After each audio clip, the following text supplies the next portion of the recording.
you'd be sitting there in those war rooms in the 80s and 90s, and you'd be about to draft a guy, and somebody for some random reason would just say, well, we like to. I saw this guy score the other day. Remember the tournament? He scored 30. Let's go with him. All right. And it was everything was done on feel, and there was very little research. The research that they did was probably less complete than you do in your daily life watching basketball. You know more about players in college now than the executives of NBA teams in the 90s.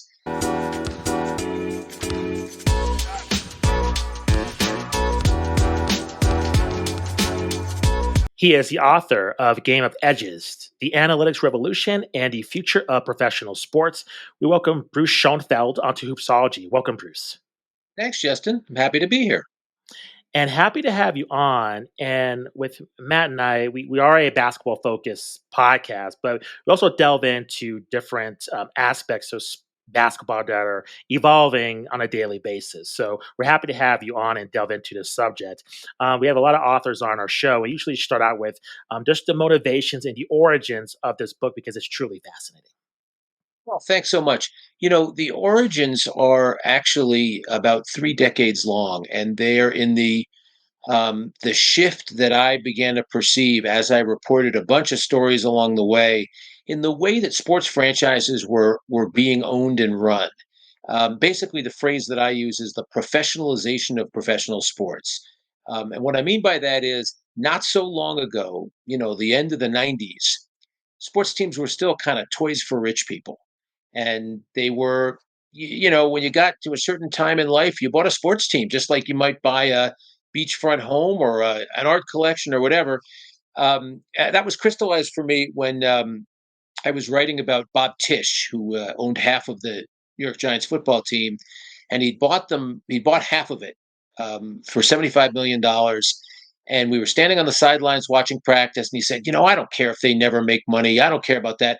I'm going to pretend I never had that 75 million. Which okay, I wasn't in that position, but the Golden State Warriors today are worth $5.5–6 billion, and nobody, I don't care how rich you are, Joe Lacob is not going to pretend he didn't have that 6 billion. It's the amount of money that is now that these franchises are now worth, and the owners that own them are people who are they got rich not in manufacturing but mostly in finance, in the way that people get rich in 21st century America. They are venture capitalists or private equity, or they run a fund, and they use these kind of metrics in their regular business life every day in how they want their companies they've invested in to be run. So when they own a basketball team, whether it's Josh Harris or Wes Edens or Joe Lacob or Robert Pera or any of these guys, they say, well, then why wouldn't we use the same things that we know work in other areas? Why wouldn't we use that for our basketball team? That's true on the court, and it's true off the court. With the evolution of, more just, lack of a better phrase, this richer people getting into owning these teams, do you think the fan experience has been hurt, or do you think it's been helped because of this? Well, everything about this is kind of ambiguous. There's on the one hand, on the other hand, certainly the fan experience is better in a lot of different ways. We see an optimized version of basketball. We see basketball. It's fun to know that, hey, the way we were doing this for years and years isn't the best way. Here's a better way. It happened in baseball first, and probably right after that, when Daryl Morey started in Boston, it happened in basketball. The fan experience in terms of the arena and the food and the interaction with the team is so much better. When I first started going to sports events, basically teams would kind of interact with their customers by saying, "Okay, it's the preseason, we're ready to sell tickets," and that was essentially it. And now you can if you guys wanted to have your Justin, if you wanted to have a huge party and rent out the floor at Ball Arena, you could probably do it. If you want, I mean, just the interaction, the it's so much more integrated and user friendly, but it's come as a price at a price. And you know that I think hits home to me when I go on the road and I see a game. Last year I saw a game in Atlanta, saw a Hawks game, and it was striking that the music and the presentation were basically exactly the same as they are in Denver, which is my home market, or in New Orleans, where I'd seen a game not long before, or at the Staples Center, where I'd seen the Clippers not long before. Best practices, if there's a best way to do something on the court or off the court, and everyone's doing it the best way, it basically means everyone's doing it the same way. And whether that means the same playlist or running the same offense or whatever, if things are optimized, they're pretty homogenous, and that's not much fun. And I'm curious too. I mean, it would make sense that these new age owners coming into this, as you mentioned earlier, it would make sense that they follow through with their ownership using those same best practices you were just mentioning. Do you think, and you kind of touched on this a little bit, but do you think that, and maybe it's different in different sports, but do you think that also equates to better competition and a better product? I mean, you mentioned the homogenous aspect there, which you could certainly argue makes for less entertainment. But in terms of the like athletic competition across the sports, how do you see that impacted? I think athletic competition. Well, let me say this: the NBA is a little different than other leagues, but one thing that analytics did on the court was it gave teams in smaller markets that with less funding a chance to compete. Now, the NBA has done a great job, the best job of any league, in keeping the league competitive, regardless of market size. When you have really the dominant over the last 20 years, the sort of the one dominant, you wouldn't call it a dynasty, but the team that has succeeded more often than any other is San Antonio. I mean, when that team is in a market that small, something's going right. Um, but as when teams embraced analytics selectively, some teams embraced it a lot, and other teams embraced it a little. It created a point of difference that was a lot of fun, and you saw that with certain trades, with certain strategies that teams had, draft strategies. You say, "Wow, why are they drafting him, or why are they going to get that guy?" Well, they had some things planned, and you saw very many different styles of play. But as analytics on the court began to become sort of standard throughout the league and everybody was getting the same data, now you didn't have that point of difference anymore. So in sports like baseball and soccer, where there is no salary cap, um, when only the hungry small market cheap teams were doing this, it was a way for them to counteract the advantage of the big checkbook.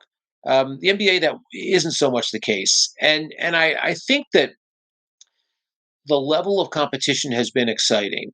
What I'm not sure about is whether this style of play, this kick it out to the arc, um, is the most exciting way to play basketball. And I came of age as a basketball player and as a fan, um, in an era of individual performance, and things happened around the rim that were balletic and artful and exciting. It took me a while to get used to the idea of seeing a guy drive, for an open layup, and at the first sign of someone taking a step toward him, he'd find somebody on the perimeter and kick it out to him. And hey, Hmm. I get the math. I get that three is bigger than two, and if you can hit, anything close to 40% of your threes, you got to hit an awful lot of twos to make up for that. At the same time, not sure I want to watch that quite as much as watching, the dynamic soaring above the rim game of the '80s and '90s and early 2000s. Yeah, with you there, and also kind of miss sort of like the chess match that was post play and, and strategies that you had there. I think is Yeah, something we're lacking. Want to ask for the NBA, I guess initially, and then more broadly, just from what you've seen, since you cover multiple sports in your book here. Are there holdouts on analytics anywhere? Is it pretty much universal? Where are we in terms of the NBA from what you've seen, and then other sports? Are there sports that are dragging behind more than others when it comes to analytics? Yeah, there's some sports dragging behind, and there's some teams dragging behind in each sport.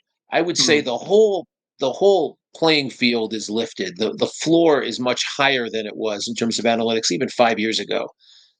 Every team at least pays lip service to it. They have a head of analytics. They have a staff. The trick is to find a coach who can be a conduit to the players. And that in the NBA is the hardest because, yeah, as NBA players are a strong-willed bunch. And unlike, let's say, the NFL, which is a more military mentality, hey, here's what you're doing. Don't worry about you don't even need to know what the other guys are doing. This is your job. Baseball somewhere in between. The NBA, these guys know that they have the advantage.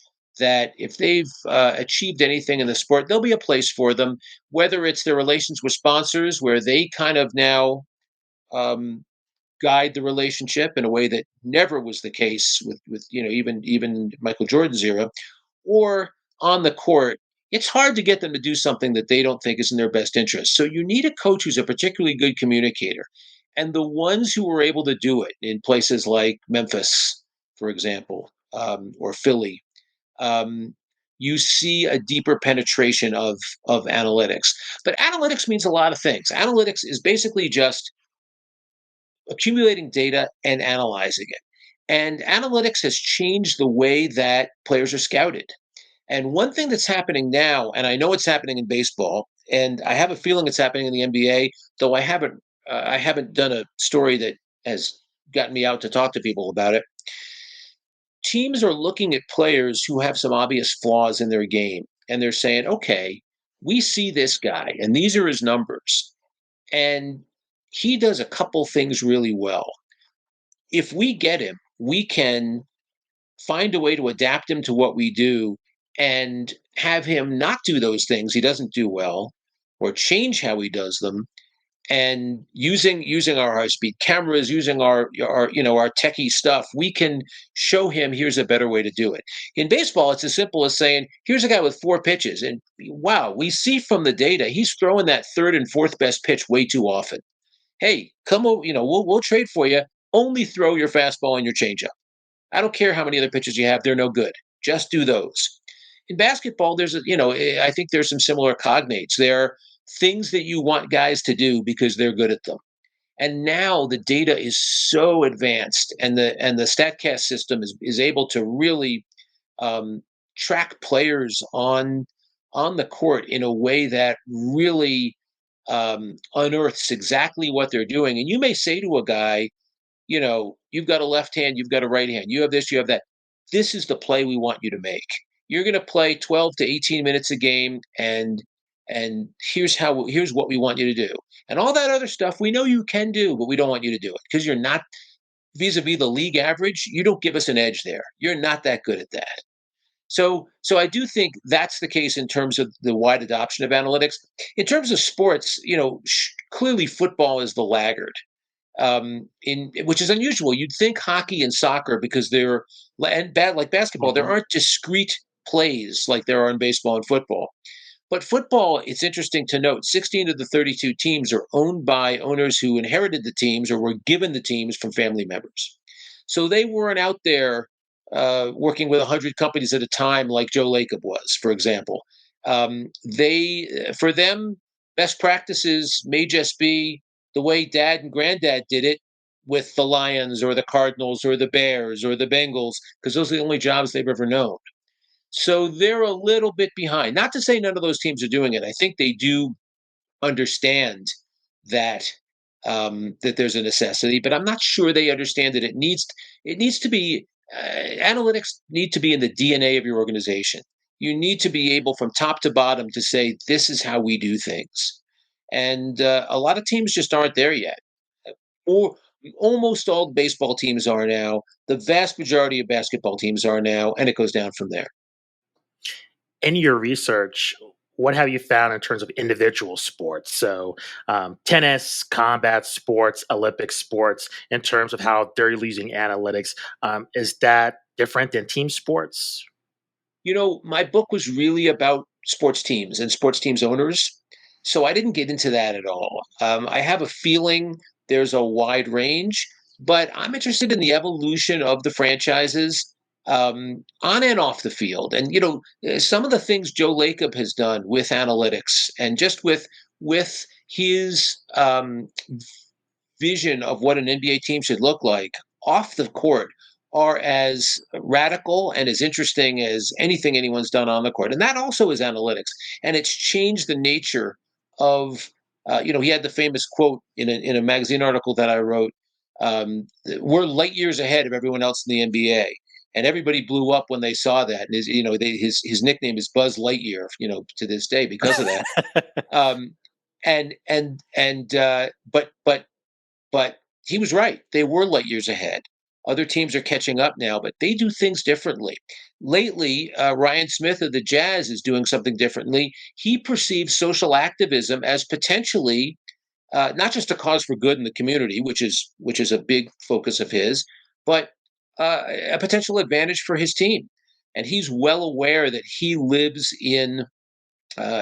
owns a team in a market that is pretty homogenous. It's basically white. It's basically it's heavily Mormon. It's a lot of people who are from there and look the same. And it hasn't always been the most enticing place for an NBA free agent to go. And he believes that if he can, um, if he can make his franchise a force for good in the community and a force that will, even though it's a conservative state, he's embraced some liberal causes, um, such as giving a high school student of color a scholarship to with every game that the Jazz wins, they give a scholarship to local high school student of color to one of the to a Utah university. Roundly criticized by a lot of conservatives in Utah, but when I was there and talked to players and coaches, they said, "Hey, this inspires us." Sometimes in the NBA, it's hard to remember what you're there for. The games blur together, and it's just another day out playing basketball. And I had a couple players say to me, "We know down the stretch, if we win this game, some kid's going to college." And that really, and his vision also is, let's make this a better place for all the stakeholders, for the players, their families, and in doing that will help the community and will help the Jazz. And what's interesting about that is his professional career is more grounded in analytics than basically anyone ever. He created Qualtrics, which is that company that when you fly United Airlines, before you're at the baggage claim, you get an email saying, "Let us know how we did. What can be better? What can be worse?" That's all him. It's all data, gathering data and analyzing it. So for somebody so rooted in that to feel like, hey, social justice is an area of opportunity for an NBA team, that's fascinating. I want to ask with basketball, it is, I think, a more of a free form game compared to other sports, a lot more improvisation. Um, how is that in either, I guess, working together with analytics, or is there a conflict between kind of the free flow and just, doing things on the fly with basketball compared to analytics? Because I feel like that's more in conflict with each other in basketball compared to other sports. Well, analytics starts with player procurement. When Daryl Morey got to the Celtics, when Wick Grossbeck bought the Celtics, and Steve Paliuka bought the Celtics, and Daryl was working there, he'd been part of the Parthenon EY team that helped do that deal for them to acquire the Celtics. He stayed on and started working for them on the business side. And when Danny Ainge became general manager way back then, 2003, he said, "Hey, can I split my time with the basketball side?" And it became very clear to him right away the single most helpful thing he could do involved player acquisition, involved the draft and trades. How can I find players out there who are undervalued so that if we have the 20th pick in the draft, we're going to get someone who's better than the guy who's fifth? So that's the first thing. That's analytics. That first year, it got them Rajon Rondo, for example. He then moved to Houston, where he identified, and you're right, basketball is a free form game, but it's a series of matchups, a series of set pieces, a series of patterns. So at that time, they had Yao Ming, who was taking up, along with Tracy McGrady, a massive chunk of the salary cap. Yao Ming had advantages and disadvantages. Um, the disadvantage was you could hardly get the ball to him. The pass had to be to his hands at a specific height. He couldn't catch a bounce pass. He couldn't move. There's a million things he couldn't do, and it was a huge limitation. But the good part was if you got him the ball within radius of the basket, he would score. 80, 90% of the time from a certain place, he would score. So, what do you do analytically? How do you take that situation and create an opportunity? And for Maury, it was we have to find a player who is uniquely qualified to pass the ball so accurately that it'll go exactly where it needs to go.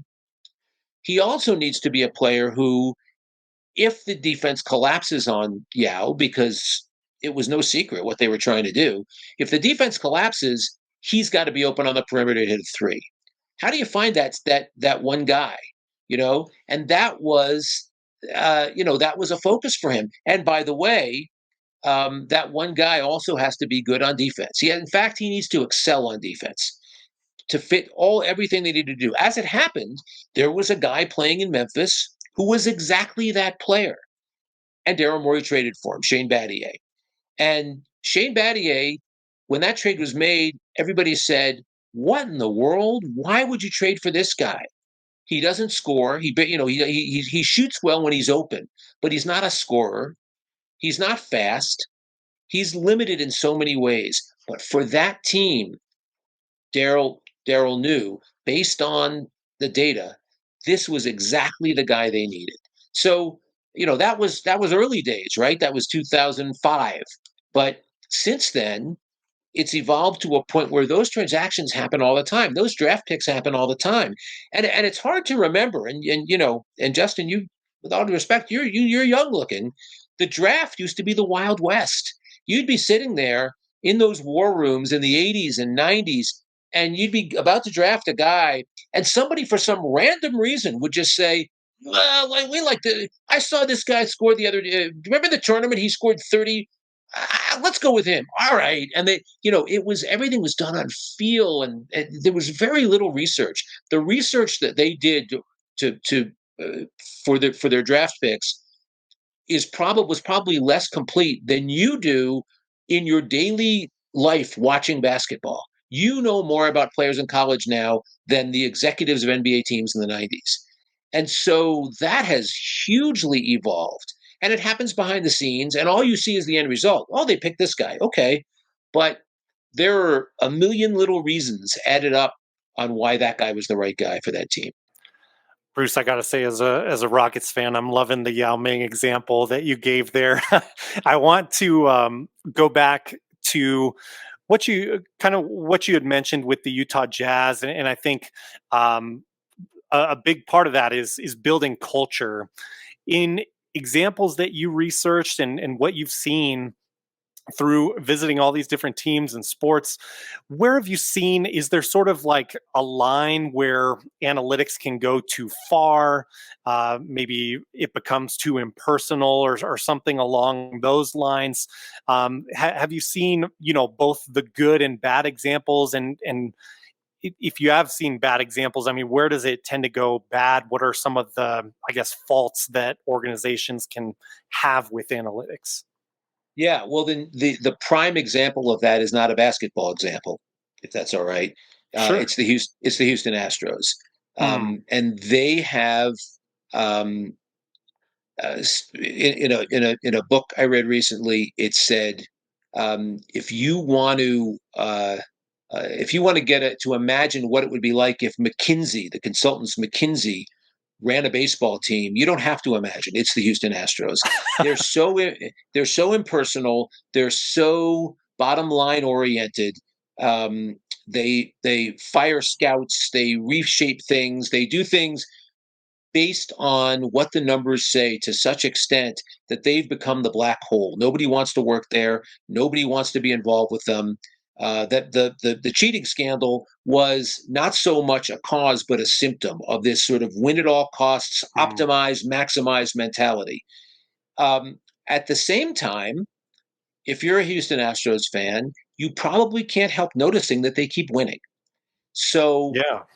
for the moment at least, taking analytics too far and creating this really impersonal, cold corporate atmosphere is definitely an issue, and it's talked about by people inside baseball, certainly. Um, but as long as it keeps paying off in terms of wins, um, I'm not confident that other teams aren't going to copy that, because another aspect of this evolution of sports franchises, when your team is worth a couple $1 million, again, it's you want them to do well, but there's maybe other parts of this that are equally important.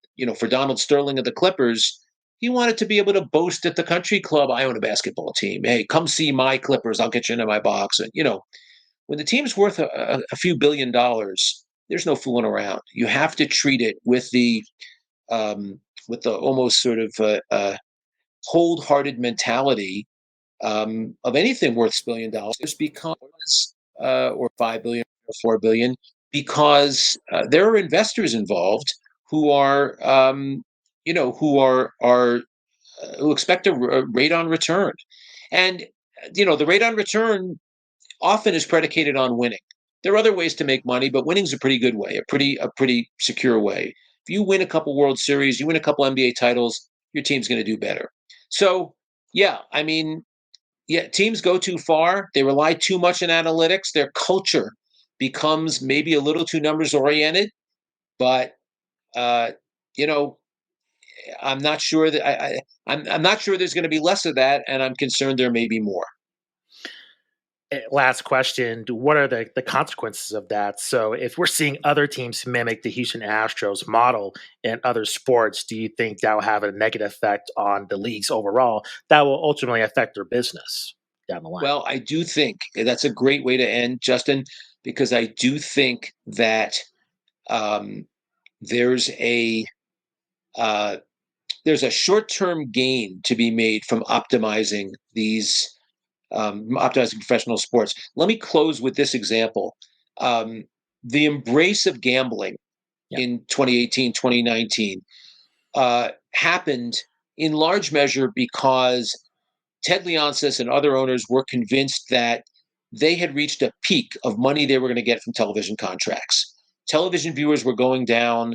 The fewer and fewer people were getting cable TV when they moved somewhere. I think it's 40% of America now doesn't have a cable link. They needed money to come from somewhere. And as Adam Silver explained to me, if we can get um, the people who are already watching, but the billion people around the world that watch an NBA game, if we can get them to watch it 10 minutes longer, that's the greatest growth we can find, much more than any other way we can grow, much more than opening up India or Brazil or whatever. Just get the people that are already fans to watch a little longer. Well, how do you do that? If you can get people to bet, it's 80-58 at the end of three quarters. Hey, let's turn off the game. No, wait. I just made a bet on who's going to win the fourth quarter. Well, now it's a brand new game. And as I say, what used to be garbage time becomes crunch time, right? The problem with that is you get less and less aligned as a fan from the players. The players are trying to do one thing. You're rooting for them to do something else. Now, who wins the fourth quarter? The Lakers are up 80-58 on the Jazz. The Lakers just want to get out the door with the win. They don't care. Maybe they want to get some guys into the rotation they're not normally going to get in. So they're doing something unlike what you want. Now we've had that for years with football and basketball point spreads, right? But the bets are getting increasingly baroque. How many curveballs are going to be thrown this inning? How many, whatever it is, who's going to score the next goal, or whatever. I mean, there's so many things you can bet now, and the people who are betting these, in many cases, they don't even care who wins the game. And you see that now with fantasy. You have this collection of players. You're watching a game because your guy is playing, but you have no connection with a team. The question is, over time, 10, 15 years, these people who are basketball fans, let's say, but aren't really basketball fans, they're fans of they're fans of themselves, of the action that they have on a particular game. As my generation moves on, dies off, and the younger generations come in, are they going to have that same affection, that same link to teams that we did when we were rooting for what the players were rooting for? I'm a Red Sox fan. I hope they win. I don't have a bet on somebody and I just want this guy to hit the next home run. No, I'm rooting for the team. So I think your point is correct, Justin, that there is a danger that the short-term optimization, let's bring in the most money now, you run the risk of undermining the connection, the special connection that we have with sports that we don't have with other companies. We don't have with all those 100 other companies Joe Lacob was working with. We only have it with the Warriors. I'll close by just saying he talks about his team as a mutual fund of interests. It's content, it's entertainment, it's catering, it's hospitality, it's fashion, it's real estate.